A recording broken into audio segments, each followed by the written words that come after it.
इस second meeting में बच्चे बड़े कम हो जाते हैं भाई आपकी वजह से। चलिए ठीक है, आगे देखते हैं भाई अपन ना।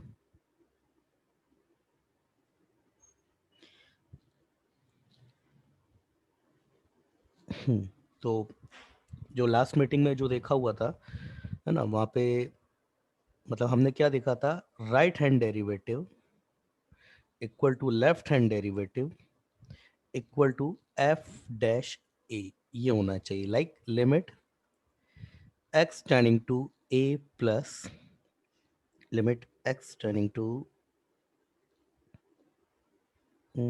हाँ x tending to a plus f of x minus f of a upon x minus a equal to limit x tending to a minus f of x minus f of a upon x minus a equal to f dash a, ये होना चाहिए। अच्छा दीदी एक बात बताना, क्या ये यहां पर भी ये दोनों फाइनाइट होंगे तो चलेगा या फिर इनफाइनाइट हो जाएंगे तो भी चल जाएगा?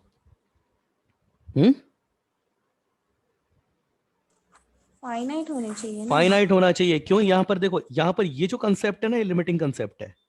और लिमिट अगर एग्जिस्ट कर रही है दोनों साइड से, ए पर अगर लिमिट, मतलब कुल मिलाकर के बात क्या है, मेन तो चीज ये थी ना कि x इक्वल टू ए पर f of x minus f of a upon x minus a, इसकी लिमिट एग्जिस्ट करनी चाहिए। और लिमिट एग्जिस्ट करनी चाहिए इसका मतलब क्या है कि ये दोनों फाइनाइट होने चाहिए, तो इसका मतलब ये भी फाइनाइट क्वांटिटी ही होगा। यहाँ पर लिखने की मुझे जरूरत नहीं है वैसे, यहाँ पर मुझे इसको कोई लिखने की ऐसे जरूरत नहीं है, should be equal to a finite quantity, but फिर भी मैं लिख देता हूँ फाइनाइट क्वांटिटी, ठीक है ना। बट फिर भी कोई जरूरत नहीं है यहाँ पे लिखने की। इसका मतलब ये तो हो गया कि एफ डैश ए जो होता है वो इनफाइनाइट नहीं हो सकता। यही तो बात हो गई ना दीदी, इसका मतलब यही तो बात हो गई। बोलो, यही तो बात हुई ना कि एफ डैश आपका इनफाइनाइट नहीं हो सकता। बोलिए। हाँ। इसका मतलब तो ये भी हो गया कि किसी भी टेंजेंट का स्लोप जो है वो 90 नहीं हो सकता। ये भी तो हो गया, ये भी तो हो गया ना। हाँ। तो फिर इसका मतलब तो ये भी हो गया कि कोई भी ग्राफ जो है अगर उसकी वर्टिकल टेंजेंट आती है तो फिर इसका मतलब तो फिर ये तो आपका टेंजेंट का जो है वो अनएक्सेप्टेड केस हो गया। जैसे अगर सर्कल की मैं बात करूं, सर्कल की अगर ये बात करें, सपोज बेटा ये सर्कल है ना, अच्छे से बना देते हैं चलो, धीरे धीरे बच्चे आ रहे हैं। जैसे ये देखो, ये सर्कल की बात करो, ये है ना, तो कहीं ना कहीं कार्टिशियंस होंगे, तो कहीं ना कहीं कार्टिशियन है, तो उसका मतलब तो फिर ये टेंजेंट पॉसिबल ही नहीं है। इसका मतलब तो ये मतलब ये तो होना ही नहीं चाहिए फिर टेंजेंट वाला केस। यही तो मतलब हुआ ना इस बात का। क्यों दीदी? इसका तो मतलब यही हुआ ना कि फिर ये वाला केस नहीं हो सकता। अगर कभी कभी ऐसे अगर टेंजेंट आ रही है तो फिर इसका मतलब ये तो फिर ये तो फिर आपका जो एक्सेप्टेबल केस नहीं है। ये तो मतलब है इस बात का, वर्टिकल टेंजेंट है जो एग्जिस्ट नहीं करनी चाहिए। इसमें तो एफ डैश है आपका जो क्या आ जाएगा, नॉट डिफाइंड आ जाता है ना, 90 आ जाता है। बोलिए। हाँ। चलिए आगे देखते हैं, धीरे धीरे सब समझ में आएगा भाई। ये सारी चीजें यहाँ पे डाउट पैदा होना चाहिए कि ये जो तुम बोल रही हो ना कि एक फाइनाइट क्वांटिटी होनी चाहिए, ये फाइनाइट क्वांटिटी होने का मतलब तो फिर ये हो गया कि किसी भी केस की सॉरी किसी भी कर्व की अगर वर्टिकल टेंजेंट एग्जिस्ट करती है तो फिर वो होना ही नहीं चाहिए। Then vertical tangent is not a tangent, यही तो होना चाहिए। जब 1090 आपका स्लोप ही नहीं है तो फिर वर्टिकल टेंजेंट तो टेंजेंट भी नहीं है फिर। भाई यही तो मतलब है इस बात का कि अगर ये आपकी क्वांटिटी इनफाइनाइट आ गई, इसका मतलब आपका स्लोप एग्जिस्ट नहीं करता है। यही तो मतलब है इस बात का कि अगर आपका ये एफ डैश है इक्वल टू इनफाइनाइट हो गया, इसका मतलब आपका जो लिमिटिंग केस है यहां से डेफिनेशन की तरफ से देखा जाए तो स्लोप अब एग्जिस्ट नहीं करता। इसका मतलब किसी पॉइंट पे अगर वर्टिकल टेंजेंट आती है तो फिर तो वो टेंजेंट नहीं है। यही तो मतलब है इस बात का। इन इन सारी चीजों को आगे क्लियर किया जाएगा। ये थे कि यहां से ये चीजें निकल के आती हैं सब चीजें। चलिए आगे देखते हैं अब, है ना। पहले कुछ छोटी छोटी चीजें हैं उनको देख लेते हैं, फिर उसके बाद इन सब चीजों पे भी आएंगे। तो मैं पहले कुछ नोट लिखा देता हूँ आपको। अरे दीदी मेरी बात समझ में आई नहीं आई तुमको? हाँ मैं सर, जो बात समझ बोल, आई। है ना। तो चलिए, if y equal to F of X is differentiable,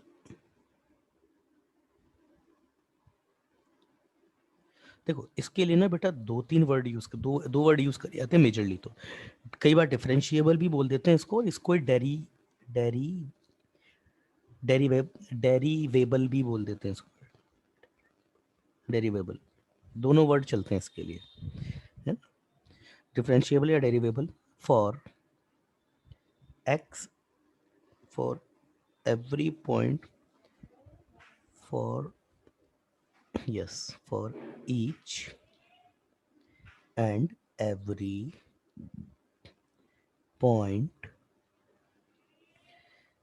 in its domain, in its domain, then it is continuous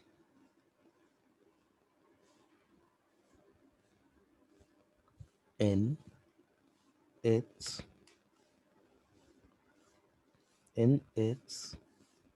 domain, ठीक है, but not vice versa। I think ये बात मैं पहले लिखवा चुका हूँ अभी थोड़ी देर पहले, यस मैंने लिखवा दी थी ये चीज़, ठीक है। थोड़ा और मतलब इसमें और भी चीज़ें वो देख लेते हैं। तो इसका मतलब तो ये हो गया डिफरेंशिएबल। देखिए आपने रीजनिंग में हमेशा देखा होगा कि ये होता है ना, ये जो साइन होता है यहाँ पर दो चीजें चलती है, इफ, इधर इफ और इधर देन स्टेटमेंट होता है, ये बात पता है ना। इफ ऐसा तो ये इधर, इसका मतलब मैं लिखता हूँ ना, तो इधर तो इफ का स्टेटमेंट होता है, इधर देन का स्टेटमेंट होता है, ये बात पता है। हाँ नहीं पता है तो अब याद रखिएगा, देन कंटिन्यूअस, ठीक है, not non differentiable implies discontinuous,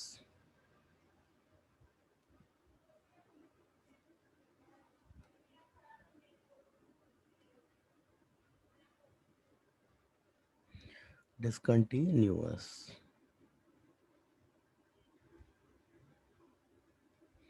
ठीक है। अगला है continuous implies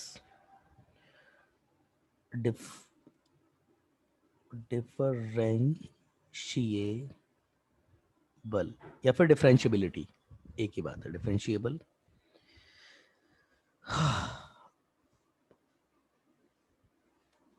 continuity, continuity implies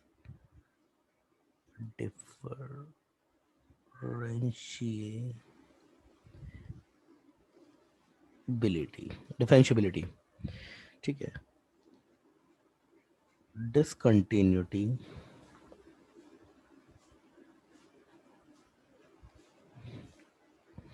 non differentiability,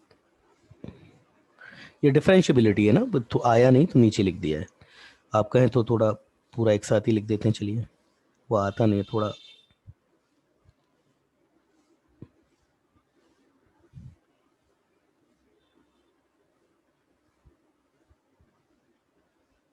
differentiability अभी भी नहीं है, नो।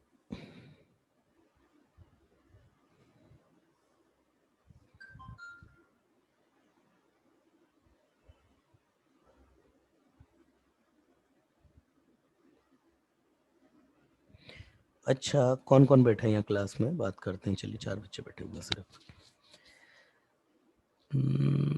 चलो अमृता आप बताइए इनमें से कौन सा स्टेटमेंट सही है और कौन सा गलत है। बताइए कौन सा स्टेटमेंट सही है और कौन सा गलत है। मतलब differentiability, if differentiable then continuous, if non differentiable then discontinuous, if continuous मतलब कंटिन्यूटी, या फिर इफ कंटिन्यूटी या फिर कंटिन्यूअस है then differentiable, if discontinuous then not differentiable. कौन सा स्टेटमेंट सही है और कौन सा गलत है? फर्स्ट तो सही है, फर्स्ट सही सेकंड है, और थर्ड गलत। फर्स्ट, सेकंड, थर्ड और फोर्थ। तो आपका कहने का मतलब ये ऐसे कर दो सर और ये इसको ऐसे कर दो, ठीक है। नॉन हाँ फोर्थ। डिफरेंशियबल है ना, देन ये है देन नॉट। अगर फंक्शन आपका डिसकंटिन्यूअस है तो उसका मतलब ये नहीं है कि थोड़ी फंक्शन अगर आपका नॉट डिफरेंशियबल है इसका मतलब ये नहीं है फंक्शन डिसकंटिन्यूअस होगा। रीजन आप अच्छी तरीके से जानते हो, ठीक ना। तो यस, ये दो चीजें हैं जो याद रखने वाली हैं। अगला देख लेते हैं, अगला पेज। अगला जो है अगेन नोट,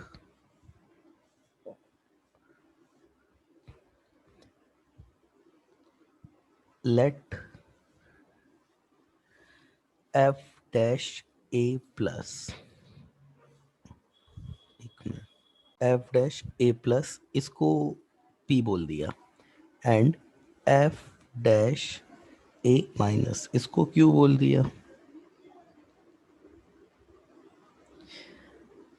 ठीक है। एफ डैश ए प्लस, और एक काम करते हैं, एफ डैश ए इसको ए सी को ही लेते हैं, चलिए। F dash A equal to Q, F dash A minus equal to Q, where p and q are finite number, finite quantity या फाइनाइट नंबर। तो पहला p इक्वल टू q है, इसका मतलब है f x is differentiable at x equal to a, और इसका मतलब है कंटिन्यूअस भी होगा। यस, हो सही है बात। तो at x equal to a, ठीक है। अगला p is not equal to q implies fx is not differentiable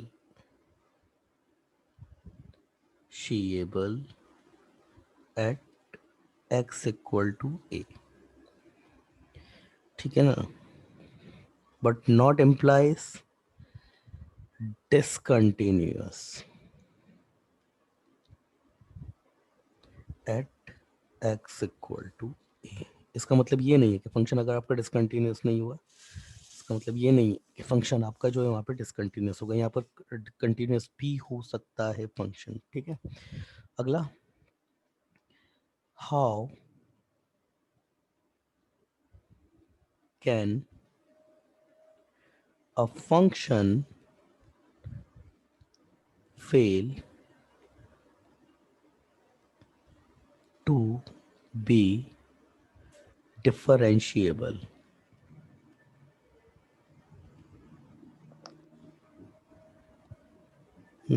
तो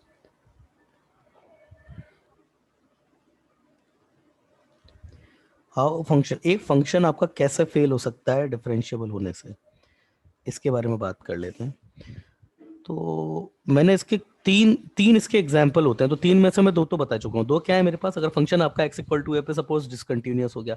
अब वो डिसकंटिन्यूअस कैसे भी हो रहा हो, लाइक अगर लिमिट एग्जिस्ट करके डिसकंटिन्यूअस हो रहा है तो भी, और लिमिट एग्जिस्ट ना करके डिसकंटिन्यूअस हो रहा है तो भी, और लिमिट एग्जिस्ट ना करके डिफाइंड हो करके डिसकंटिन्यूअस हो रहा है तो भी, लाइक ये वाला केस। ये तीनों केस डिसकंटिन्यूटी के, ये केस 1 है, ये केस 2 है, ये केस 3 है। तो इनमें से कोई सा भी केस क्यों ना हो, x इक्वल टू ए पर आपका फंक्शन जो है वो डिफरेंशिएबल नहीं हो सकता, है ना। कंटिन्यूअस नहीं है तो डिसकंटिन्यू तो आपका डिफरेंशिएबल हो ही नहीं सकता function. Discontinuous implies function is not differentiable, ठीक है ना। तो ये दो केस तो, और एक दूसरा जो था वो शार्प एज वाला था, है ना। तो भाई इनको लिख लेते हैं, ठीक है ना। The function y equal to f of x called not non-differentiable differentiable at x equal to a if, तो पहला रीजन देख लेते हैं इसका।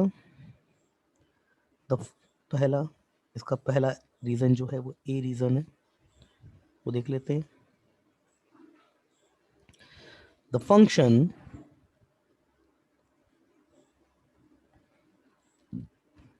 containing sharp edge,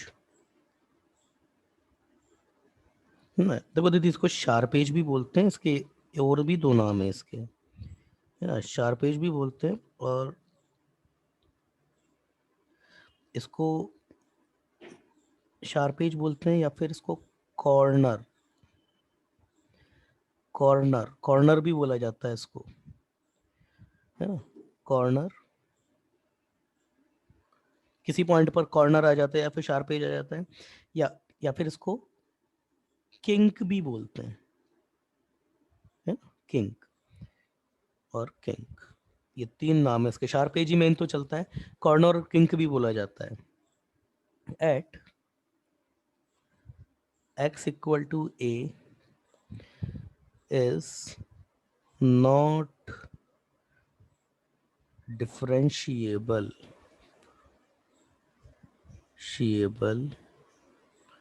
at x equal to a, ये है ना। क्यों नहीं करता? बिकॉज बिकॉज बिकॉज हाँ दीदी, क्या रीजन था? क्या रीजन था? क्या रीजन था?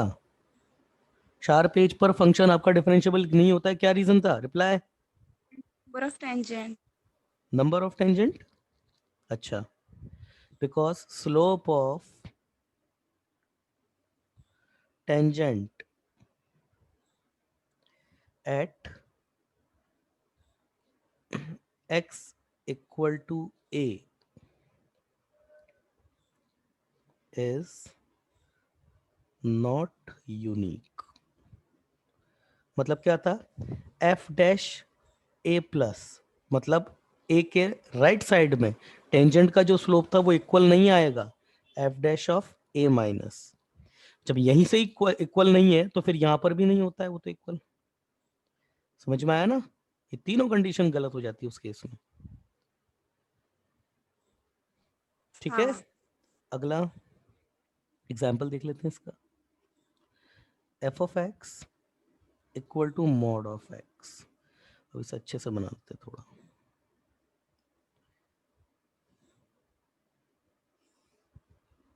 ठीक है, ये लीजिए,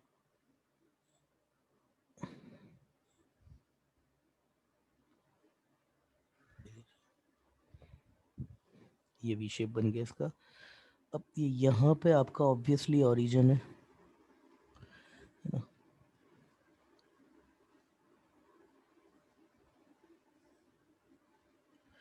और ये जो ग्राफ है वो है आपका y equal to mod of x का, ये ग्राफ है आपका, ठीक है। तो यहाँ पर लिख देते हैं। अगर मैं यहाँ पर इसमें, तो मैंने आपको देखो स्ट्रेट लाइन के किसी भी पॉइंट पर टेंजेंट वो खुद ही होती है, अभी अभी बताया था थोड़ी देर पहले ही।